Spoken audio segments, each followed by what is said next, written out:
Évangile du 13 mai. Bonne nouvelle de Jésus-Christ selon saint Jean. En ce temps-là, Jésus déclara, « Amen, Amen, je vous le dis, celui qui entre dans l'enclos des brebis sans passer par la porte, mais qui escalade par un autre endroit, celui-là est un voleur et un bandit. Celui qui entre par la porte, c'est le pasteur, le berger des brebis. Le portier lui ouvre et les brebis écoutent sa voix. Ses brebis à lui, il les appelle, chacune par son nom. Il les fait sortir. Quand il a poussé dehors toutes les siennes, il marche à leur tête, et les brebis le suivent, car elles connaissent sa voix.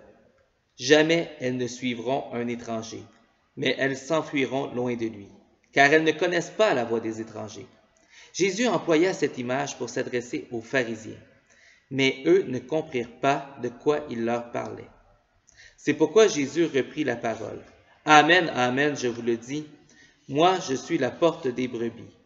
Tous ceux qui sont venus avant moi sont des voleurs et des bandits, mais les brebis ne les ont pas écoutés. Moi, je suis la porte. Si quelqu'un entre en passant par moi, il sera sauvé. Il pourra entrer, il pourra sortir et trouver un pâturage. Le voleur ne vient pas pour voler, ne vient que pour voler, égorger, faire périr. Moi, je suis venu pour que les brebis aient la vie en abondance. » Acclamons la parole de Dieu. Louange à toi, Seigneur Jésus.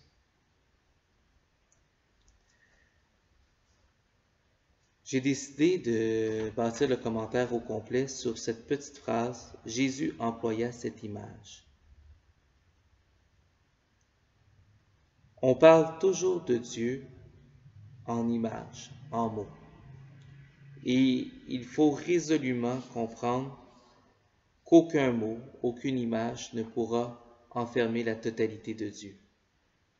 Ce que j'essaie de dire là, c'est que Dieu s'enferme très mal dans notre vocabulaire humain.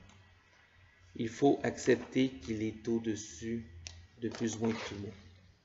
Je suis très heureux de dire que Dieu est Père, Fils et Saint-Esprit. Je suis très heureux de dire que Jésus est le Christ, que Dieu est Seigneur, et en même temps, si dans un groupe particulier, dire que Dieu est le grand artiste, qu'il est le mathématicien derrière l'univers, qu'il est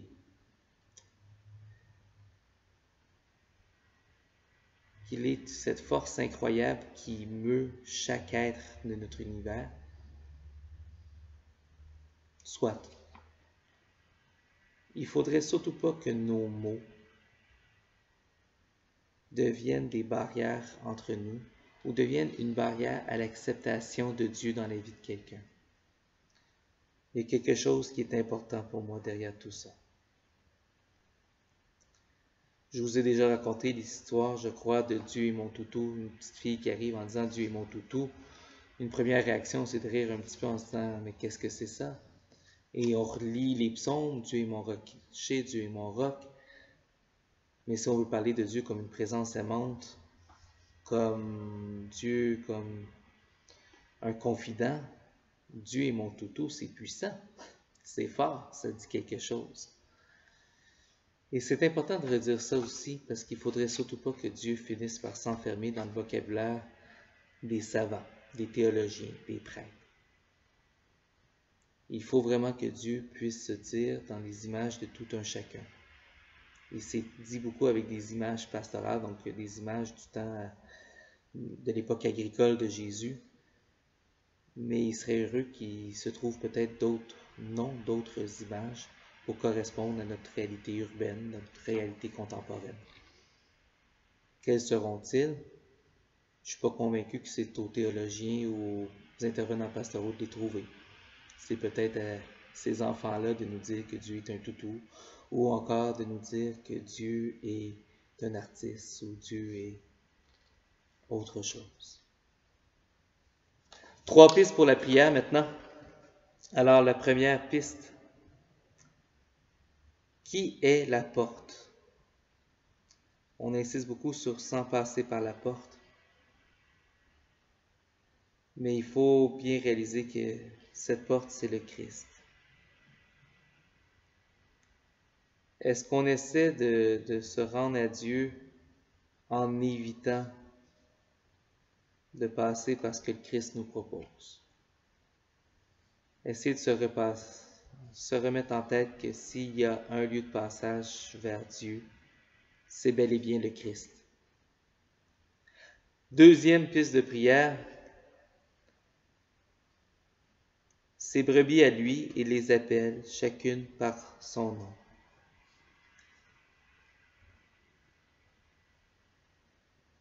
Peut-être simplement méditer cette petite phrase, « Tu me connais, tu m'appelles par mon nom ». C'est beau de dire qu'un berger connaît ses brebis, mais il faut bien saisir que Dieu me connaît, que Dieu m'appelle par mon nom. Moi, Simon, je suis connu, aimé et appelé à une vocation propre par Dieu. Et toi, de l'autre côté de l'écran, Julie, Émilie, Roger, Sébastien, tu es, toi aussi, connu de Dieu. Tu es appelé par ton nom à une vocation qui t'est particulière et unique. Donc, simplement méditer. Tu me connais. Tu m'appelles par mon nom. Finalement, troisième piste pour la prière. Moi, je suis la porte. Si quelqu'un entre en passant par moi, il sera sauvé. On s'est dit tantôt que Jésus est la porte. Essayer de réfléchir en quoi on choisit de passer par lui ou peut-être d'essayer de l'éviter. D'essayer de méditer à quel point Jésus est notre Sauveur et de voir qu'il est celui qui nous fait saisir que si nous sommes sauvés, ce n'est certainement pas par nos bonnes actions ou par nos mérites ou parce que nous aurions suivi les bons rituels, mais bel et bien parce que Jésus nous fait saisir que Dieu est bon et miséricordieux et qu'il nous aime bien au-delà de toutes les fautes que nous pouvons commettre. Et c'est par cet amour-là, par le fait que nous nous savons aimer d'abord, que nous choisissons d'essayer de répondre à cet amour, que ce soit par des rituels, que ce soit par des bonnes actions.